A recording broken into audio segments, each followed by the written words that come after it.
for me. Easy, tiger, easy, let your hair down.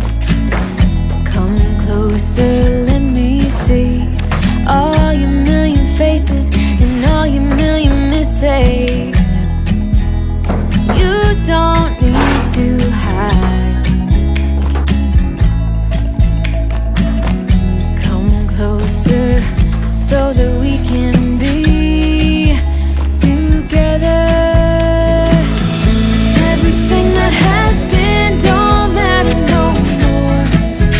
We've burned it. All those whirlwinds can't touch us no more. We've earned it. Mama wenitilie, unijazie, mali umeshanipa, ngoja nitulie. Hello and welcome to the channel. Welcome here in Umoja. My name is Dennis Uhuru, and it's very nice to pick up the camera and talk to you guys. How have you guys been doing? I hope you guys have been good. I've been good myself. Just keeping on, keeping on. Last week I wasn't able to make a video. The reason for that is I'd taken on some work for a client, and a milestone I'd promised was fast approaching. So I had to drop everything else and get that work done in time. Currently there's a voter registration exercise going on in Kenya, being carried out by the IEBC, which is the body that is responsible for carrying out elections in Kenya. I'm not a registered voter myself. So I thought in today's video I should go find a place where voter registration is being done and, you know, become a registered voter, you know, get a vote, so that in the next general elections I'll be able to vote for my preferred candidate. And I just thought I'd record that for you guys as well. It should be a good video. I'll also provide a bit of an update about what has been going on with my process of trying to acquire a second-hand car, right? As per my last video. Right now though, I'm ready to get breakfast. So let's go and get breakfast, then we'll head back to the house. Maybe set out to go and get ourselves registered as a voter in this great country of ours, Kenya. Huh?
A few moments later. Ladies and gentlemen, I'm from the IEBC voter registration place. The exercise was simple enough. The only thing you need to bring is your ID, and you know, they'll guide you through the process. You fill a form, and you know, they capture some biometric information, and you're done.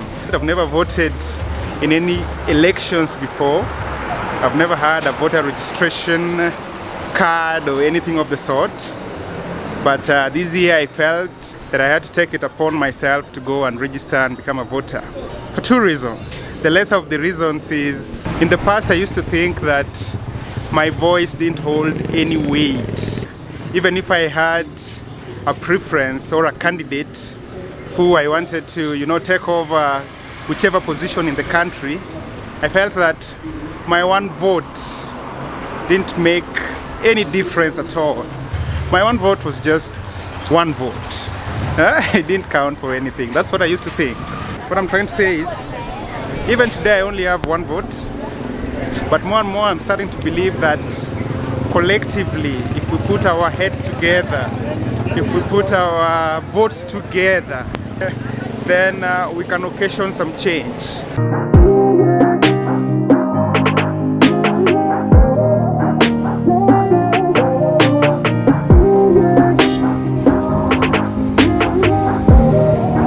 The main reason I felt I had to go and register is because of you guys. And why do I say that? I say that because in this past year I've seen so much, support from so many people from different communities, different walks of life, different areas of the country, and even outside the country, Kenyans that are living abroad. That has made me believe that at the very fundamental level, Kenyans don't care which community you come from. Kenyans really don't care about that stuff. It's the politicians that try to make it seem like that is the case, but that is not the case. So many people have come out, in this past year and said, Dennis Uhuru, I believe in what you're trying to do, and I'm rooting for you, and I'm praying for you, and I hope that things go well with you. And they've supported me just out of the goodness of their heart. Not because they were from my community or because, we were of a similar political affiliation or something like that. No, they just supported because they felt as though we shared a kindred spirit or something like that, I'm talking about people like Barney in the UK who sends money to feed Nyau.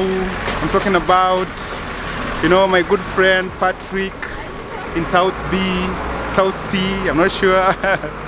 I'm talking about people like Brigadier M who gifted me a microwave. There's a very nice couple that bought me these, headphones. There's a very good gentleman that gifted me a computer monitor. There's another gentleman that bought me my diaspora shoes. There is Wanja who said I should go and try some Chinese, and she sent me a bit of money to go and do that. People like Emily the doctor, without whom I would not have been able to take a holiday, and get a bit of rest in the beaches of Diani this year, People like Georgiadis Majimbo, who represents me in court. Oh my goodness. And so many other people that have come up and said, Dennis Uhuru, we are rooting for you. And none of these people are from my tribe. None of these people are from my area of the country. And also my website design clients. I've had a look at my website design clients, and 95% of them are from different communities. Because of that, I felt like if I went and got registered as a voter, I can go and, try and occasion positive change in the coming elections. Because Kenyans are good people, and Kenyans deserve good leadership, and Kenyans are not tribal. Kenyans can rise above that.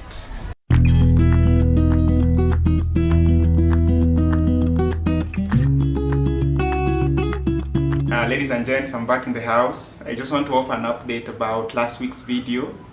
In last week's video I talked about my desire to acquire second-hand car, and I just thought I'd let you know how that's coming along. So far I don't have any solid leads, is what I would say. I've received a few emails and a few WhatsApp messages from a few people, and I understand that men must eat, and that brokerage is also a job, but at this time I do not have the budget to deal with intermediaries. I want to deal with owners of these vehicles, right? So I don't have any solid leads up to now. The other thing is I'm also finding out that a bit of work is needed to get into the conversation of 2011, 2012, 2013 on the feet. 550k may not cut it. I think with the information that I've seen online, to get into that conversation, you may need to spruce that up a little bit. And I understand it. The car market in the country right now is not very friendly. I can understand that. It will keep chipping at it and see what we are able to do. I've been walking around, by the way. I even have a few pictures that I want to show you. I was walking by a car here and I saw a Honda Fit and I thought, let me go in just to see how it would feel like. So this was me in a Honda Fit. I have very long legs. Look at that handsome boy. You know, I've always been a handsome boy. But sat in the Honda Fit like this, I'm telling you, I look like a handsome, successful man. Look at those images.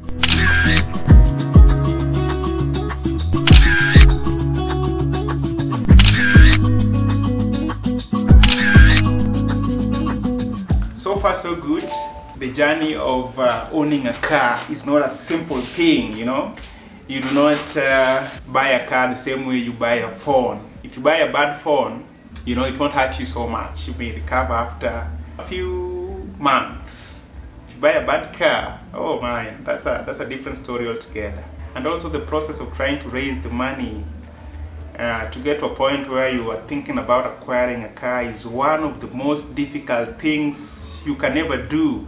I know it's easy for people whose parents bought them cars or people that inherited land from somewhere, but yeah, this is a very difficult thing to do.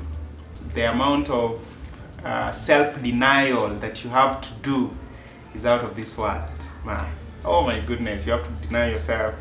You know, sometimes you can even receive a call from somebody and they're asking you for 1,000 shillings and you tell them no, you do not have it. And they don't believe it. But what they don't realize is, if a Honda Fit owner is selling their car at 550,000, if you show up with 449,000, you can't afford that car. If that is the final price, you have to meet it. You can't show up with even 500 shillings less. You cannot afford that car. So you have to deny yourself, you have to deny other people. You know, people, you will get into a lot of disagreements with very many people who feel like you're selfish and all these things. That is part of the process. And we are in it. We will see how it will go. Alright, at this point I want to do a bit of social commentary. I want to speak about truth and courage. I've been seeing a few stories online related to what I'm trying to do, trying to acquire a second-hand car. There's an automotive engineer, a lady that is very good at what she does, very passionate, and recently she's been making a name for herself in the pre-purchase inspection niche of the automotive industry. Pre-purchase inspection is basically, if you're going to acquire a car, you get a mechanic to accompany you, you know, somebody that knows about cars more than you do, and they look at the car, see if it has any mechanical issues, you know, take it on a road test, and you know, do all these things so that they are able to advise you whether to buy that car or not to buy it. And this lady has been doing this very well. I mean, she's an automotive engineer.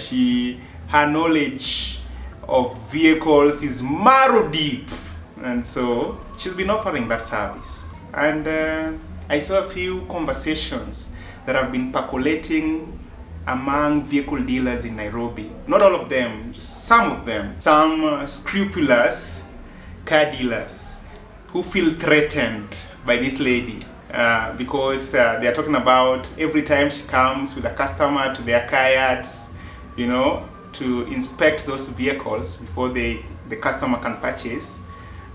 She takes no prisoners. You know, she does thorough pre-purchase inspection, and most often their vehicles fail. And what they're trying to say is that this lady is failing their cars, even though those cars have just slight issues that can be remedied very easily. And they were talking about trying to band together as car dealers and, you know, ban her from their car yards and all these things. This lady is called Joanne. In certain forums, she's called For Real, KE. But I looked at that conversation and I felt I should contribute my 2 cents about what I think about it. I want to be very logical.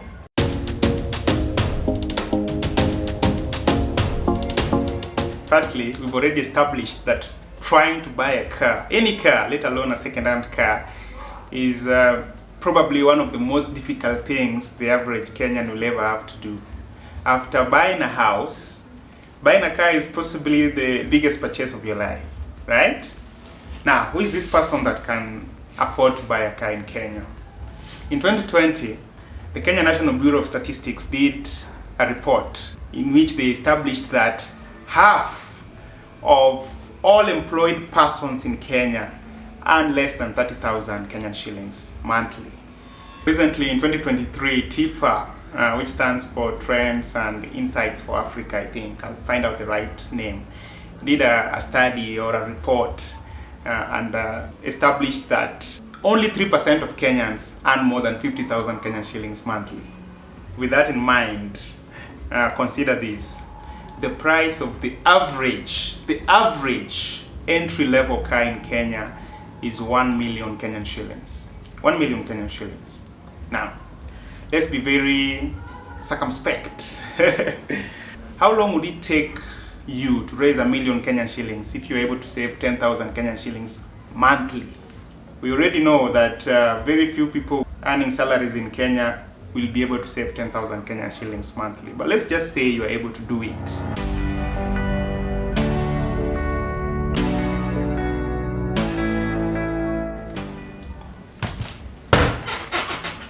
Eight years!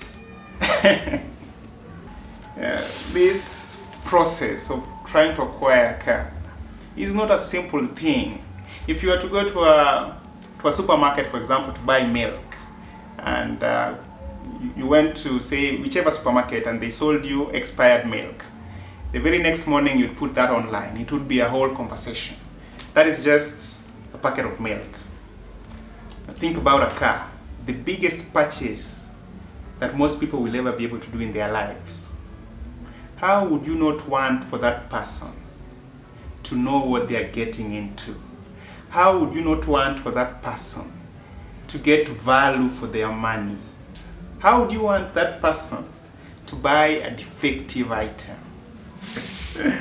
And here is an automotive engineer that is coming up and offering her expertise and saying she cares about her customers and she respects the amount of work that has gone into raising this money to buy these vehicles. And she just wants them to know what they are getting into. Because, like we've established, raising 500,000 Kenyan shillings, raising 1 million Kenyan shillings is very difficult. Very difficult.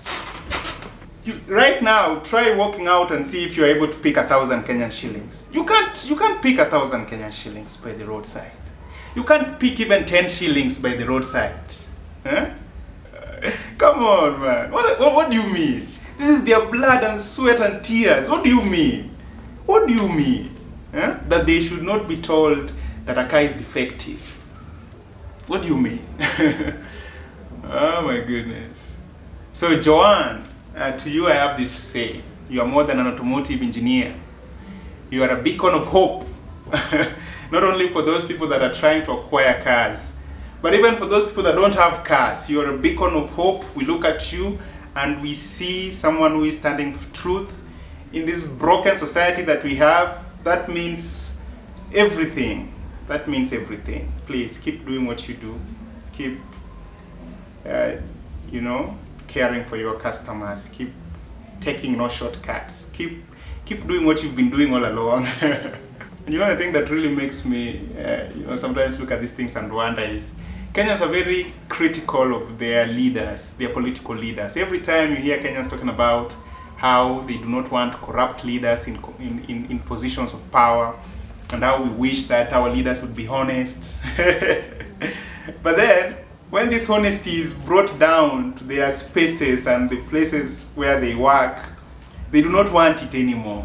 If we are going to demand honesty from our leaders, we have to accept that honesty even in our places of work. We can't only want honesty when it's good, when it doesn't inconvenience us. We have to develop a culture of encouraging honesty and truth among people around us. There are very many young, boys and girls that watch these videos. If you know a honest person in your classroom, give them one of your pens if you have extra pens. If in your place of work, you know a honest person and you are able to do it, give them a promotion, right? If you have a friend who is honest, take them out for dinner or lunch or something. Buy them, if they are a man, buy them a suit. If they are a woman, do for them those things that make women happy. And if you do not have anything to give that person, the same way I don't have anything to give Joanne, you can offer a word of encouragement. So that people are incentivized to be honest. This way, we are able to better our society. I'm not saying all these things because I want Joanne to help me do pre-purchase inspections when I get to that particular stage, or when I am crossing that bridge. I already have a mechanic that I've spoken to, and I've been able to negotiate a slightly lower fee. I think Joanne charges 6,500 Kenyan shillings. Though of course that is subject to change. If you're watching this video in 2028, don't expect that costing to be the same. But what I'll say is, if you have the money and you're looking to buy a car and you can afford it, go with Joanne to do your pre-purchase inspection. She hasn't paid me, she doesn't even know I'm making this, but that is what I'll say. And Joanne, if that mechanic that is going to help me when I get to that space, if he's even 60 or 70% as thorough as you, then I'll be a very happy man. All right. So that's what I want to say about all that. At this point, let me do the freedom comment of the week. This week I have several freedom comments of the week. I mean, several comments were very nice. I was spoiled for choice. The first is by this young lady who I think took her dad's phone or something. Farida said, "Your videos are good, Dennis Uhuru. Congratulations, dear Dennis Uhuru."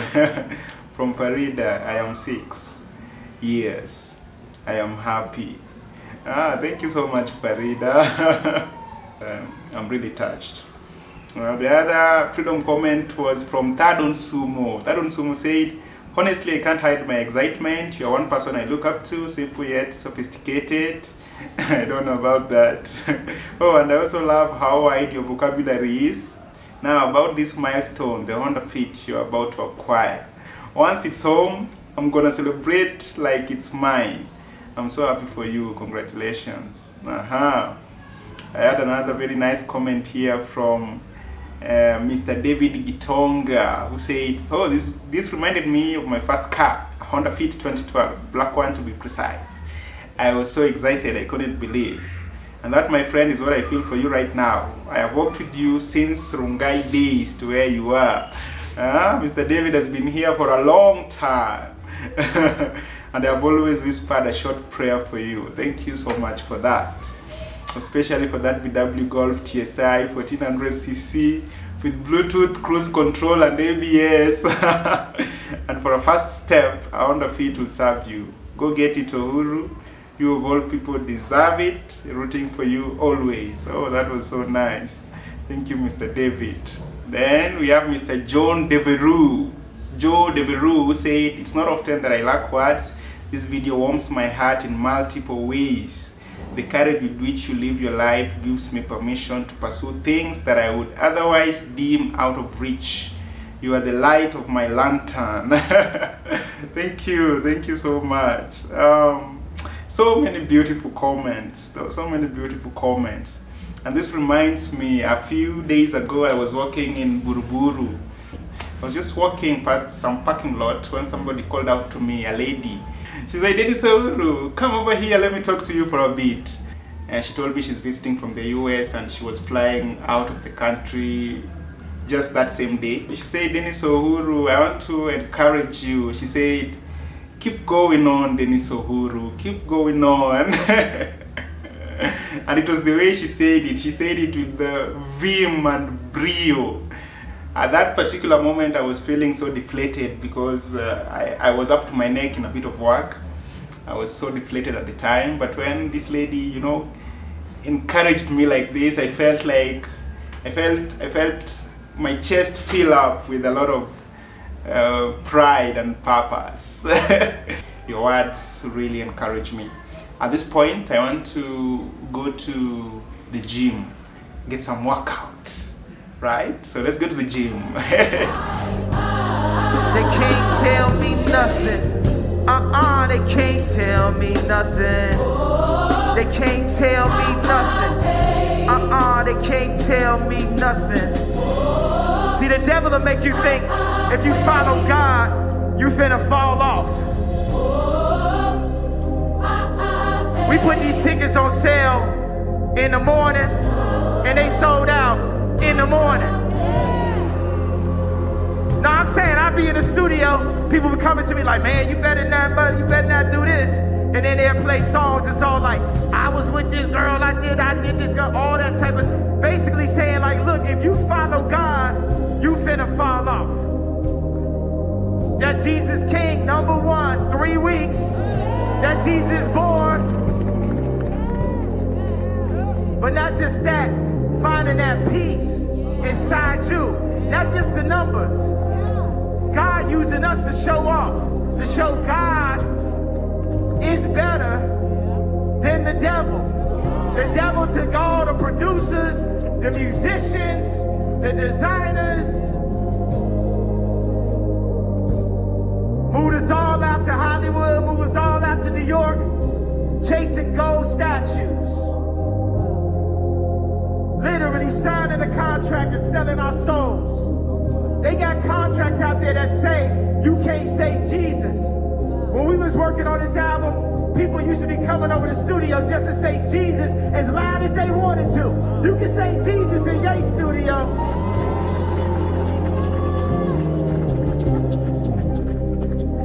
Ladies and gentlemen, I'm coming from the gym. I'm headed back to the house. I want to end this video, but before I do, there's a gentleman that sent me a very potent question this past week on WhatsApp. So potent, it's almost existential. This gentleman messaged me on WhatsApp saying, "Hello Dennis, I'm a big fan. I'm 21 years old. How do I become a man?" I'm in difficulty. The difficulty he's experiencing is particularly in the financial area. I told him I'd think about it. First and foremost, I want to say to this gentleman, I'm flattered. I'm flattered that you'd ask me that question, that you'd think I have the answer to that question. And then I'd go further to say that part of the answer to your question is in the question itself.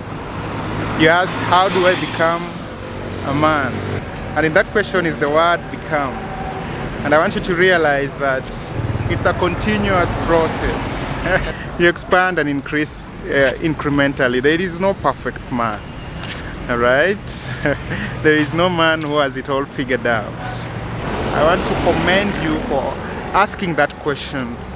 The question itself portends that you want to become better. You want to move forward. Alright, the next thing I want to say to you is that I know that money is a very big deal in the lives that we lead. But I want you to try and disassociate manhood and finances. Money is very important. You are more than that. Money in and of itself doesn't make you a man. Think about it along these lines. If money is the metric by which you define your manhood, what happens if you get the money and then you lose it? You then lose your manhood at that point. And thirdly, I want to adopt the position of one of the leading clinical psychologists of our time, Jordan Peterson. Mostly men question their manhood when they are going through financial difficulty. That is very easy to understand. There are 5 pillars that you should examine, 5 pillars that you should work on. If you work on these 5 pillars, your life will not be perfect, but it will be bearable. It will be more holistic. All right? So what are these 5 pillars that you should look at in wanting to improve your life? Jordan Peterson said, often when he spoke to men going through financial difficulty, most of them confessed to him that they were depressed. But then he realized that most of them were not really depressed. They were just going through a bad life, a tough life. And it is very important that you make that distinction. Jordan Peterson says that in trying to make your life better, work on these 5 pillars and see if it makes you feel more holistic, if it makes your life more bearable, more enjoyable. So what are the 5 pillars? The first is, do you have friends? And not just any friends, good friends. And what I mean by good friends is not necessarily people that have more money than you. I just mean people whose choices in life buttress your position in life, not to drag you down. They make choices that try to move you forward, right? That's the first pillar. The second pillar is, what is your relationship like with family? Okay? Do you have a good relationship with family? That is another area you should work on. The third pillar you should look at is, do you have a job? Something that brings you money. Something that can sustain you, right? The fourth pillar is, do you have love in your life? If you're a man, do you have love in your life? And I mean romantic love, right? That is the fourth pillar. The fifth pillar is, do you have a spiritual element in your life? Do you believe in something? Do you pray to God? Those are the 5 pillars you should look at, okay? You may not have all of them figured out, but if you try to work on those 5 things, then your life becomes better by default, okay? I also don't have all the areas figured out, all those 5 areas figured out, but I try to work on a few of them, okay? All right. So up to that point, I want to bring this video to a close. If this is your first time to the channel, subscribe to the channel. Leave your thoughts in the comment section. Let me know what you think. And then I'll see you in the next video.